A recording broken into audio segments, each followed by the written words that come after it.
concept du Seigneur. Nous cherchons à convaincre les hommes.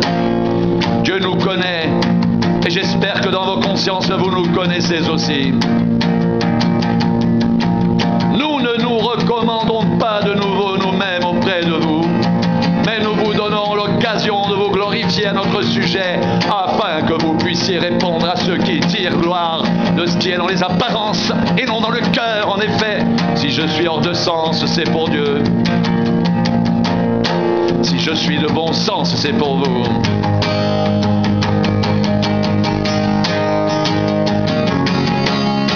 Car l'amour de Christ nous presse, parce que nous estimons que si un seul est mort pour tous, tous donc sont morts, et qu'il est mort pour tous, afin que ceux qui vivent ne vivent plus pour eux-mêmes, mais pour celui qui est mort et ressuscité pour eux.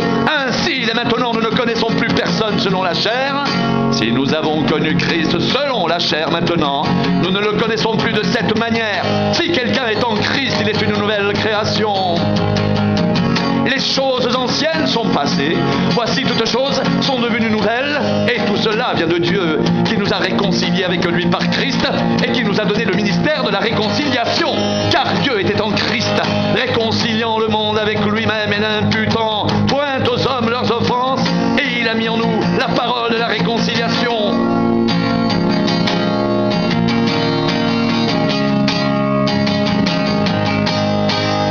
Nous faisons donc les fonctions d'ambassadeurs pour Christ, comme si Dieu exhortait par nous. Nous vous en supplions au nom de Christ, soyez réconciliés avec Dieu.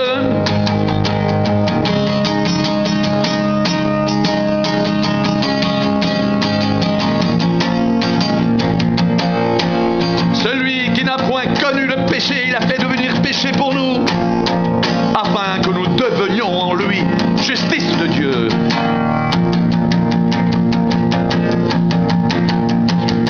Puisque nous travaillons avec Dieu, nous vous exhortons à ne pas recevoir la grâce de Dieu en vain, car il dit au temps favorable: je t'ai exaucé, au jour du salut je t'ai secouru, voici maintenant le temps favorable, voici maintenant le jour du salut.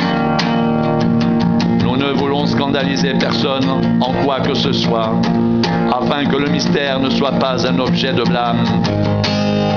Mais nous nous rendons recommandables à tous égards, comme serviteurs de Dieu, par beaucoup de patience dans les tribulations, dans les calamités, dans les détresses, sous les coups, dans les prisons, dans les séditions, dans les travaux, dans les veilles, dans les jeûnes, par la pureté, par la connaissance, par la longanimité, par la bonté, par l'Esprit Saint, par un amour sincère, par la parole de vérité, par la puissance de Dieu, par les armes offensives et défensives de la justice, au milieu de la gloire et de l'ignominie, au milieu de la mauvaise et de la bonne réputation, étant regardé comme un imposteur, quoique véridique, comme inconnu, quoique bien connu, comme mourant, et voici nous vivons, comme châtiés, quoique non mis à mort, comme attristés, et nous sommes toujours joyeux, comme étant pauvres, et nous en enrichissons plusieurs, comme n'ayant rien, et nous possédons toutes choses.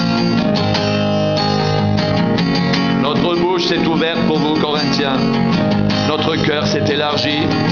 Vous n'y êtes point à l'étroit, mais c'est votre cœur qui s'est rétréci pour nous. Rendez-nous l'appareil, je vous en parle comme à mes enfants. Élargissez aussi votre cœur.